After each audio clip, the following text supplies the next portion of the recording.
Jairo, me conta aí, como é que ele foi? Qual foi no Real Madrid, né? Por que que ele então é considerado aí por muitos especialistas um dos melhores do mundo? Alto aproveitamento e longevo do cargo. É uma característica que a gente nem sempre muito vê aqui no Brasil, né?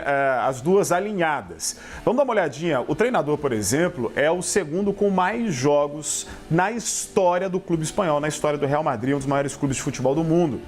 Os números dele somam as duas passagens do treinador. Ao todo, 6 anos à frente da equipe espanhola. São 350 jogos, 250 vitórias, 48 empates e 52 derrotas. Gente, é um aproveitamento de 76%. Ao todo, neste período, são 15 títulos conquistados pelo Real Madrid e a gente tem uma longa lista desses títulos. Chegando aí, por exemplo, olha, pelo clube espanhol, o Carlo Ancelotti venceu 3 Champions League, 3 Mundiais de Clubes e 3 Supercopas da UEFA.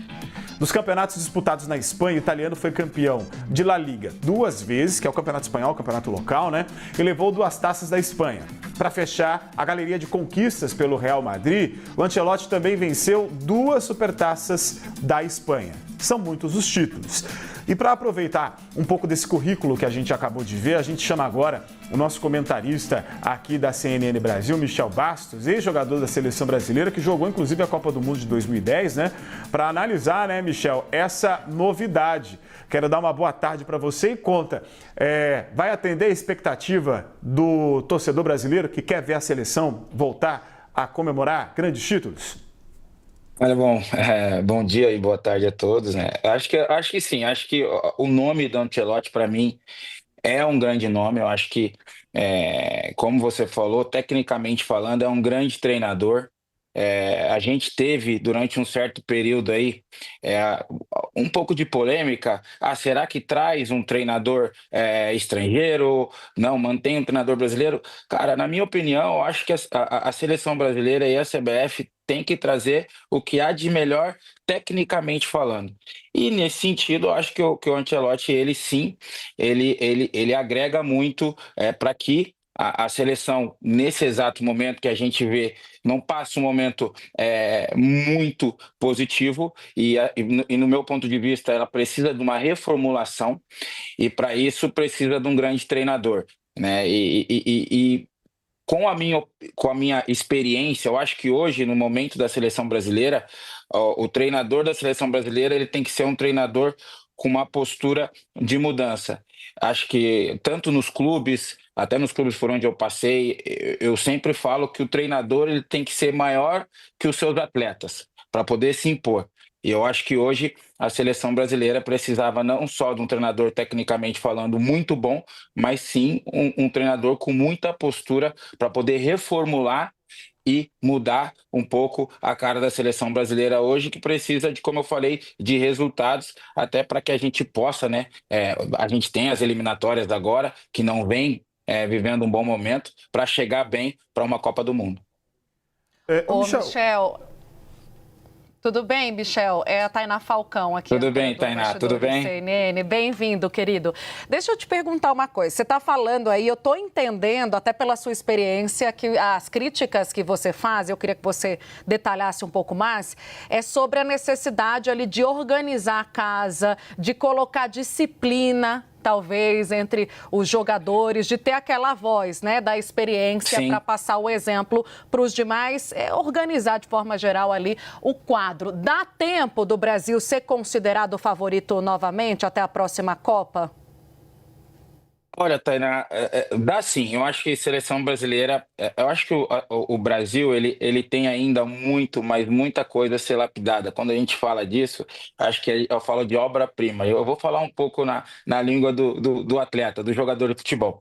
E quando eu falo disso, eu falo de nomes como Estevão, Endrick, Rafinha, o próprio Vinícius Júnior, Rodrigo, que são jogadores que nos seus clubes, jogando pelos maiores clubes do mundo, se destacam.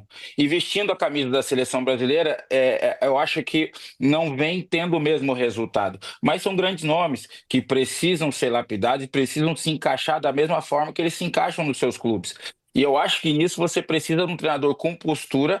Eu vou até citar aqui Rodrigo e Vinícius Júnior, que trabalhavam, né, com o próprio Ancelotti no Real Madrid, e ele conseguiu tirar o melhor desses dois atletas, né?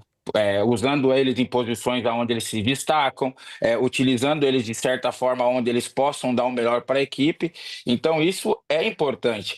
Mas sim, eu acho que a seleção brasileira ainda tem, como eu falei, os jogadores de qualidade. Eu acho que a gente tem que investir bastante nessa geração nova, nesses meninos que estão chegando. Hoje a gente vê meninos com 16, 17 anos se destacando no futebol mundial. Posso citar aqui o próprio Yamal do Barcelona, que hoje, para mim, é um dos melhores jogadores do mundo com apenas 17 anos. E a gente tem esses jogadores de qualidade com pouca idade aqui no Brasil. Eu acho que o Ancelotti ele é um grande nome que possa fazer essa reformulação e usar essa obra-prima aí que eu ainda sei, eu sei não, o Brasil tem para a gente poder chegar muito forte na Copa do Mundo. Ô Jairo, você quer arrematar antes da gente finalizar aqui com o Michel? Uma pergunta rápida, Michel. Análise, na sua opinião, ele está um passo à frente contando com esses jogadores brasileiros que ou ele treinou ou jogou contra lá na Europa? Olha, com certeza, eu acho que, como eu falei antes, o fato dele ter trabalhado aí com o próprio Vinícius Júnior e o Rodrigo, isso ajuda muito, né? Facilita muito no dia a dia e, lógico, que na convivência que eles terão dentro da seleção brasileira. E como você falou, é um treinador que eu acho que conhece a grande maioria dos jogadores que vem frequentando a seleção brasileira. Isso talvez possa mudar, não quer se dizer que, como eu falei, eu acho que a seleção brasileira ela precisa de uma reformulação. Então, alguns nomes possam mudar. Eu acho que o Ancelotti ele vem com um respaldo muito grande, aonde ele vai trazer, né? Você falou de 50, mas são apenas 23 jogadores convocados. Então, assim, eu acho que isso vai ajudar muito, né? Mas eu acho que também ele tem que olhar um pouquinho para o futebol brasileiro. A gente tem jogadores com muita qualidade aqui no futebol brasileiro também.